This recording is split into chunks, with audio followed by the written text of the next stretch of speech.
Bienvenidos a este capítulo de 8 de marzo de Hablemos de Justicia. Hoy se conmemora en todo el mundo el Día Internacional de la Mujer y los próximos 20-25 minutos dialogaremos con los dos invitados que les voy a presentar a continuación sobre los derechos de la mujer dentro del sistema de justicia. Les quiero presentar a los entrevistados de hoy. En primer lugar, Gloria Leal, ella es directora del Instituto de la Mujer. Gloria, bienvenida. Muchas gracias.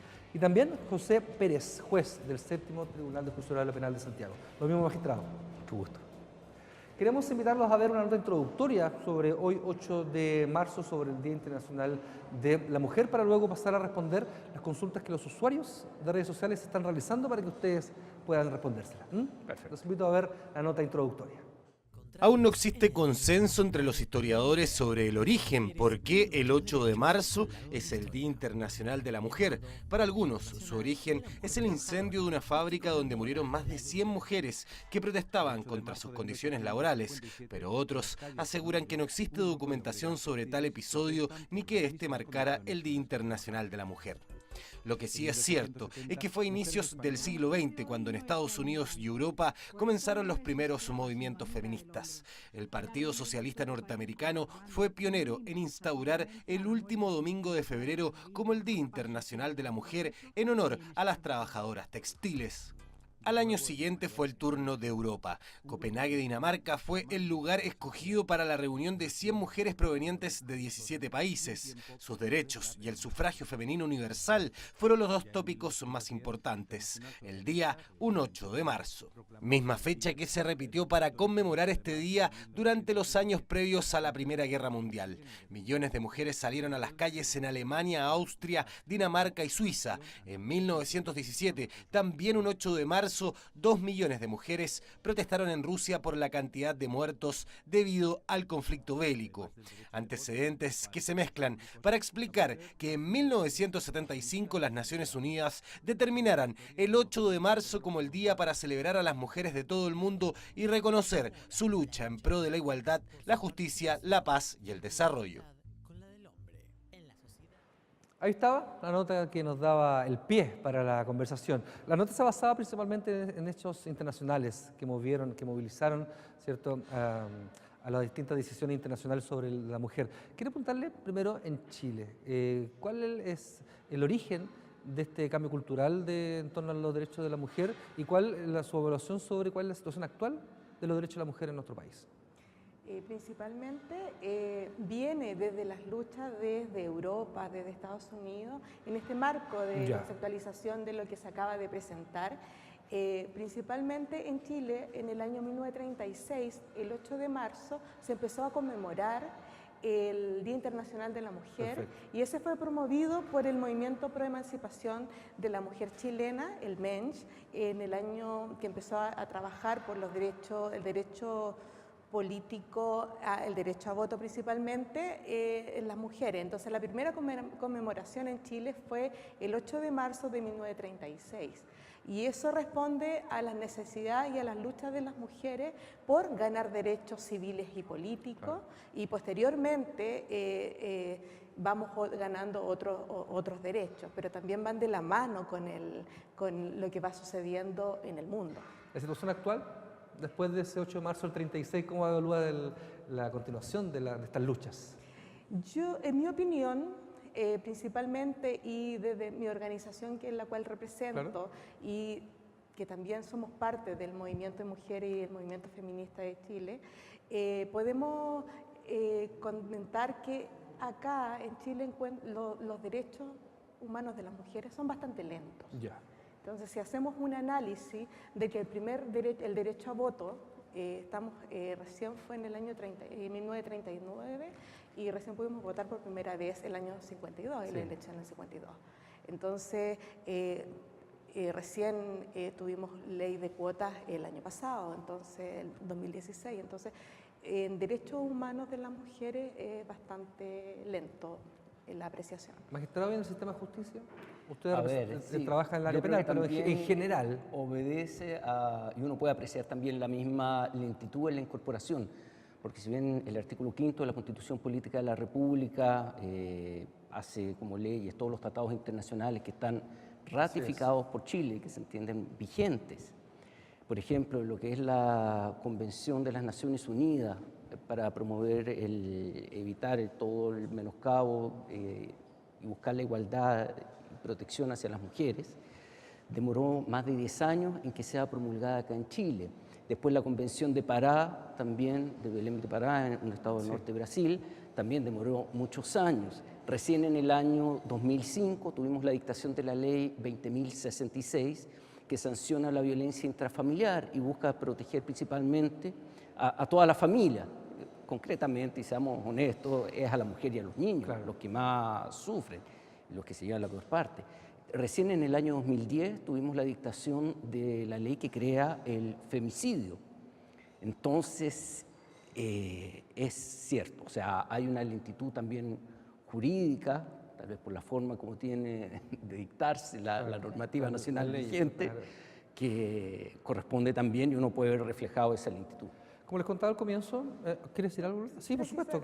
O sea, continuar con la ley que el magistrado incorpora, si bien Belém do Pará es una convención interamericana de derechos humanos de las mujeres que sanciona y previene la violencia contra las mujeres, y que la primera ley de violencia intrafamiliar, que era bastante limitada en el año 94, se produce a partir de esta firme ratificación de esta ley.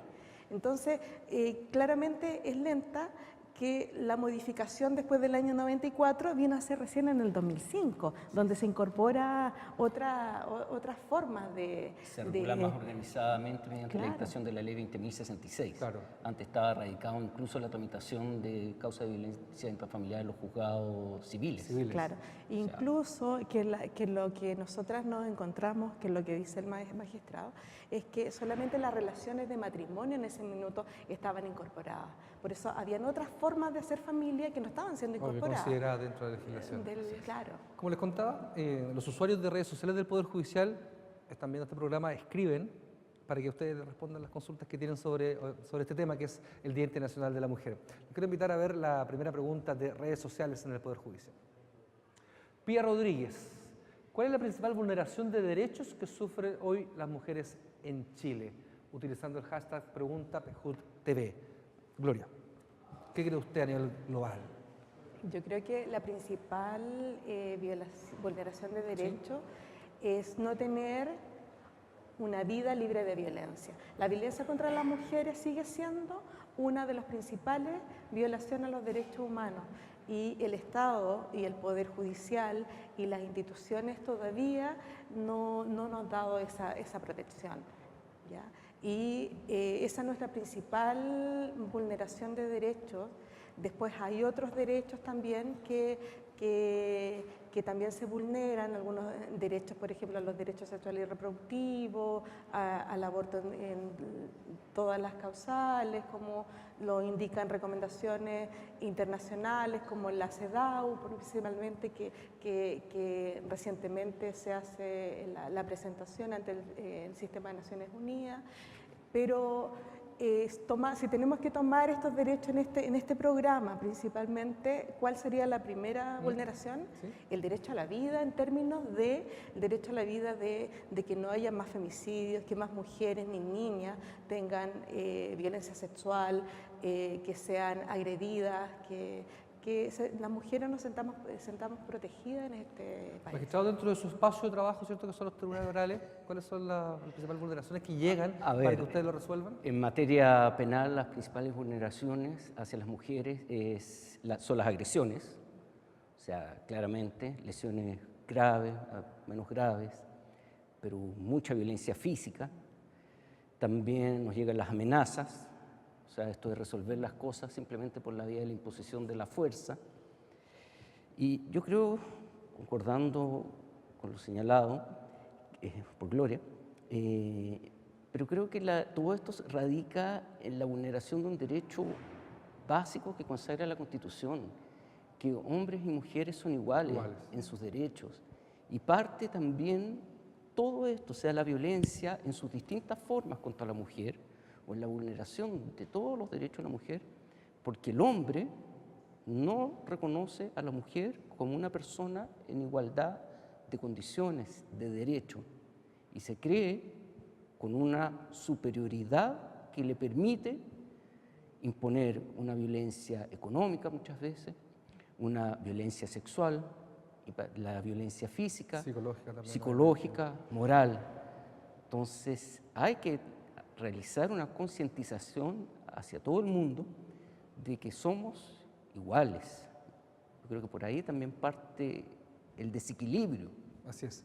Vamos con las redes sociales del Poder Judicial que están activas para preguntar en este Día Internacional de la Mujer. A través de Instagram. Vale, ¿ha cambiado la situación de la mujer con leyes como la del femicidio? Aquí parto al revés las preguntas con el magistrado para pasar a Gloria. Como conversamos hace unos minutos, la ley que instituyó el femicidio, o feminicidio también, es del año 2010. ¿Ya? Las personas, en términos generales, Chile tiene una de las tasas más bajas de homicidio, femicidio, de muerte hacia personas de Latinoamérica. ¿Es una forma de proteger a la mujer? Sí, mediante la imposición de sanciones acordes con lo que es el delito del parricidio, presidio mayor en su grado máximo a presidio perpetuo calificado. O sea, estamos hablando que la pena parte en 15 años y un día y llega al presidio perpetuo calificado. Esto es que no se puede presentar a obtener la libertad condicional antes de transcurrido 40 años del cumplimiento de la condena. Pero yo no creo que sea propiamente tal la ley que crea el femicidio la que ayuda realmente a la mujer. Esa ya es la etapa extrema en que ya no la ayuda, sanciona a la persona. La principal acción que podría hacerse contra la mujer. Claro, sino que yo creo que la ley 20.066, renovada, tipificada, que establece medidas que pueden ser adoptadas por los juzgados de familia, por los jueces de garantía, a solicitud del Ministerio Público cuando están formalizados, o incluso previo a la formalización de un imputado, o las medidas que se pueden adoptar al momento de dictar una sentencia condenatoria establecidas en la ley 20.000, sea como medidas cautelares previas o después como medidas propiamente tal en la sentencia, son las que ayudan realmente a proteger a la mujer. Gloria, ¿las mujeres se sienten más protegidas por esta ley? Como dice el magistrado, la última acción que podría haber contra una mujer, que es el derecho a la vida. ¿Qué otros espacios legales cree que usted que deberían perfeccionarse para poder sentirse con todos los derechos universales tal como el hombre? La ley de femicidio, la ley 20.480 que tipifica el delito de femicidio y modifica el Código Penal. No soluciona, si bien es una buena intención de la sanción penal a los posibles agresores, como para de una forma de decir, hay una ley en la cual tú no puedes agredir de esta manera, o sea, no puedes matar a una mujer, o no puedes, porque el femicidio es la violencia más extrema que vivimos, la violencia extrema. Y esta violencia extrema que significa, hay muchas veces mutilaciones, hay ensañamiento, y son atroces las formas de cómo las mujeres han sido víctimas de femicidio. Si bien hacemos el análisis de la ley, eso no ha disminuido los femicidios. O sea, en el año 2007, según el Servicio Nacional de la Mujer, o el Ministerio... ¿El actual ministerio? Claro, pero el Servicio Nacional de la Mujer es quien ejecuta los programas de prevención. Figuran 42 femicidios consumados. No es público, pero hay 112 femicidios frustrados. Frustrados, está hablando acerca de los 200. Entonces, con una que si sacan la cuenta es extremadamente gravísimo. Según la Organización de Mujeres que incorporamos el femicidio no solamente en el contexto de pareja, sino que en el contexto no de violencia intrafamiliar, sino que más amplio en violencia contra la mujer y todas las formas, en todo su sentido de espacio, son 65 en el año 2017. Por lo tanto, no hay un cambio, porque esto radica que Chile es culturalmente machista, hay un sistema patriarcal, y las leyes, y los primeros inicios de las leyes que nos han modificado y que son lentas también para sus modificaciones, son leyes que vienen con esta línea que es patriarcal. Por lo tanto, la ley de femicidio, si bien es un avance en derechos y tampoco nos va a solucionar el problema. Claro. Por lo tanto, creemos que, y creo principalmente, porque si hacemos el análisis, es que muchos agresores, muchos femicidas, luego de asesinar a su exmujer, a su excompañera, se suicidan. Claro. Entonces hay una planificación, hay una maldad de por medio, algo muy programado y algo que está planificado llevar. Y eso tiene que ver con las relaciones de poder también que Lo que decía el surgen. magistrado, ¿cierto? Justamente. Esa Entonces, diferencia de... Pero por eso mismo yo creo que comparto contigo, o sea, no es la ley que crea el femicidio la que va a solucionar todo soluciona, este porque conflicto. cuando ya no funcionó nada, que tiene de las instituciones previas que tienen que operar. Absolutamente. Redes sociales, seguimos con las consultas de la ciudadanía que lo pueden hacer a través de Twitter, Facebook y también Instagram. Otra pregunta de Instagram, Susana Román. Cuando una mujer denuncia violencia intrafamiliar, ¿cómo la protege el sistema judicial? Podemos partir un poco antes, ¿cómo se denuncia? ¿Qué opciones tiene la persona de denunciarlo? Bien, la persona puede denunciar directamente en Carabineros, Policía de Investigaciones, o concurriendo a la Fiscalía local más cercana a su domicilio. Perfecto. A partir de ahí se empieza ya a tomar con el fiscal, por ejemplo, es más rápido ir al Ministerio Público. Porque Carabineros, Investigaciones, va a confeccionar el parte no va a llegar el mismo día a la Fiscalía, entonces va a tener que asignarse a un fiscal, es un proceso más lento. Claro. Yendo a la Fiscalía, el fiscal, la persona que toma el caso, puede solicitar de inmediato, dependiendo de los antecedentes, alguna audiencia para cautelar los derechos de la víctima. Ante el juez de garantía, incluso puede solicitar estas medidas antes mismo de la petición de formalización. Perfecto. Cuando existen graves riesgos a la integridad física, psíquica también, o el tipo de delito que se trate, quien esté en peligro, estas medidas pueden ser solicitadas y generalmente se conceden. Perfecto. La pregunta hace lo global. ¿Cree usted, de la perspectiva, cierto, de la fundación que usted está, que las medidas cautelares que tiene el sistema judicial vigente protegen o no a la mujer en cuanto a la violencia? ¿Son completas las medidas precautorias, la vigilancia de Carabineros cuando ya el tribunal ha tomado una medida de protección, por ejemplo? ¿Cree usted que cumplen con algún estándar mínimo? O sea, la evidencia dice que gran número de las mujeres que han sido asesinadas han sido con medidas cautelares. Yeah. También, si bien hay distintas formas de hacer la denuncia, muchas veces al hacer la denuncia, cuando hacen las mujeres la denuncia por primera vez, gatilla más violencia. Claro. Entonces, y venganza, tampoco extrema lo que decía usted, todas las opciones que tiene el hombre de castigar a una mujer dentro de su dependencia. Justamente, lo que pasa es que yo creo que las mujeres no nos sentimos que haya justicia, no nos hemos sentido protegidas, porque si bien, como indica el magistrado, si vamos a Carabineros y se hace la denuncia, es mejor ir a la Fiscalía a hacer la denuncia. Yo hace unos días atrás me encontré con una chica y a veces nos visitan también a nuestra oficina, nos llaman por teléfono, entonces hacen la denuncia y después Fiscalía a los 2 meses recién la citan de la denuncia en Carabineros. Es un tiempo ilógico por la entonces, realidad, claro. Si una mujer está viviendo violencia o está asustada, tiene miedo, porque hay varios factores que van de la mano cuando la mujer decide. Ya han pasado muchos años de vivir esta violencia, muchas veces violencia muy extrema. Entonces llaman a Carabineros, lamentablemente, a pesar de los años que tenemos una ley, a pesar de todo lo que hemos avanzado, lamentablemente muchas veces juzga, prejuicia, le sigue preguntando qué habrá hecho usted.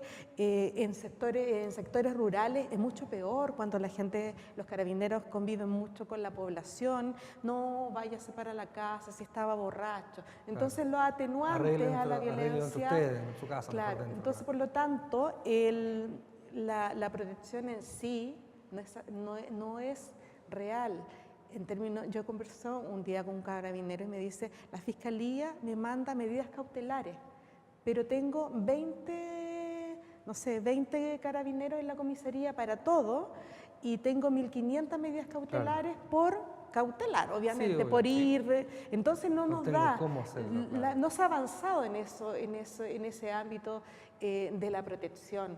Las medidas cautelares tampoco se han revisado si son estas efectivas o estas no efectivas, porque yo creo que más allá hay que trabajar más con las comunidades, Claro. que el control social de la violencia, que se desnaturalice esta, sea una medida cautelar también, una medida de protección, porque las entidades e instituciones no están respondiendo frente a esta problemática, Sí, por creo que capacidades Además, hay también. una situación también que es imposible controlar. No podemos tener un carabinero en cada domicilio y cuando la persona quiere realmente agredir y pasar por sobre la medida que ha sido decretada a favor, en este caso estamos hablando de la mujer, de los niños, de la familia, va a esperar a Carabineros va a llegar en algún momento, se va a ir y después él sabe que tiene la posibilidad, o sea, el que quiere actuar va a esperar la oportunidad, va a esperar que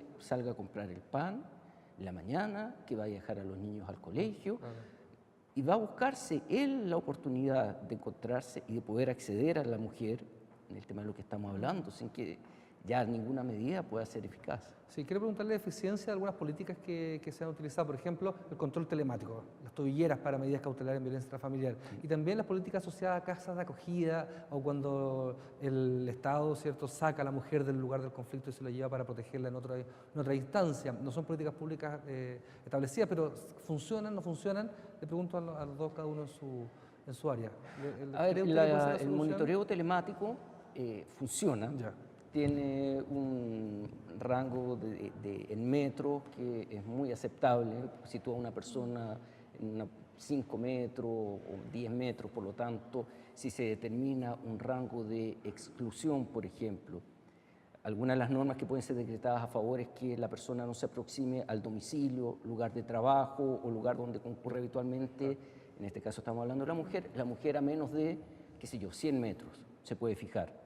Por lo tanto, con el monitoreo telemático se establece un radio de exclusión, fijándose cuál es el domicilio de la víctima, el domicilio laboral, el domicilio propiamente tal donde mora, lugares donde tiene que estudiar, por ejemplo, Claro. y se establece que el imputado, porque ya tiene que haber ahí una formalización para que se pueda determinar esta medida, la tobillera, el monitoreo telemático, cuando ingresa a ese radio de exclusión, inmediatamente se activa un sistema, una alarma en la central de monitoreo. ¿Pero en la práctica funciona?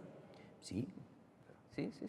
¿Y usted? Le preguntaba a Gloria, las casas acogidas, lugares donde, como le digo yo, saco a la mujer del lugar de conflicto, también la saco de su hábitat, que también no es normal. Es complicado. Exactamente. Es complicado porque además las un- mujeres no están solas, Claro. están con los niños, están con sus hijos muchas veces pequeños, llevarlo a un lugar distinto por protección. Claro. Entonces, Puede ser una doble victimización finalmente, usted la saca sí, de su también, entorno, de su vida diaria. y también, también hay que contemplar que en esa casa de acogida hay una diversidad de mujeres con distintas situaciones. Claro. Entonces, si bien las casas de acogida en una urgencia es necesaria, yo creo que hay que también mirarlas si son efectivas en términos de comenzar un trabajo también reparatorio. Sí. Entonces, como si es la urgencia estoy ahí, pero a veces las mujeres están mucho rato también ahí. Entonces, porque no hay otras redes, ni hay otras formas de solucionar el problema de violencia. Muchas veces hay que cambiar o los magistrados la trasladan de una localidad a otra extrema de acuerdo al grado de peligrosidad o de peligro de vida de esa mujer, pero han habido también casos de violencia, de femicidio, de mujeres que han estado en casas de acogida. Entonces hay un caso hace unos años atrás, por lo menos 4 o 5 años, que el agresor empezó a entablar igual algún tipo de relación con la mujer, o sea, relación de comunicación nuevamente a través de los hijos. Claro. Porque a través de los hijos empezó a tener conversaciones y luego asesinó a esa mujer. Entonces, las casas de acogida, si bien es positivo, o sea, yo creo que todo lo que se avance en prevención, en atención y también en reparación, porque reparación no tenemos políticas de reparación en violencia contra las mujeres, es positivo. ¿De qué es insuficiente? Es insuficiente. Sí, parece ser que el sistema no le da o protecciones perfectas, pero tampoco tiene incentivo a la reparación, que es volver a vivir, ¿cierto? Volver a continuar con su vida en las condiciones más normales posibles. Que es lo que debiera buscarse, efectivamente, que debería porque buscarse, lo que conversaba Gloria, o sea, si se saca a una mujer de su entorno, generalmente va asociado con sus hijos. Los niños, salvo que sean muy chiquititos, tienen su entorno, tienen su colegio, tienen sus actividades, tienen sus amigos, tienen sus vecinos. Entonces las repercusiones además sociales también, de cierta manera, repercute también sobre los menores que a veces no tienen nada que ver. Absolutamente. El 8 de marzo del año 2018, conmemorando el Día Internacional de la Mujer, les quiero agradecer por participar en este programa y por responder todas las consultas de los usuarios de redes sociales del Poder Judicial. Gloria Leal, directora del Instituto de la Mujer, y también el magistrado José Pérez, juez del Séptimo Tribunal de Juicio Oral Penal de Santiago. Gracias a los dos. Muchas gracias. Muchas gracias por la invitación. Agradecemos también a todas las personas que hicieron las consultas en redes sociales del Poder Judicial. Por parte me despido, nos encontramos en otro capítulo de Hablemos de Justicia. Hasta pronto.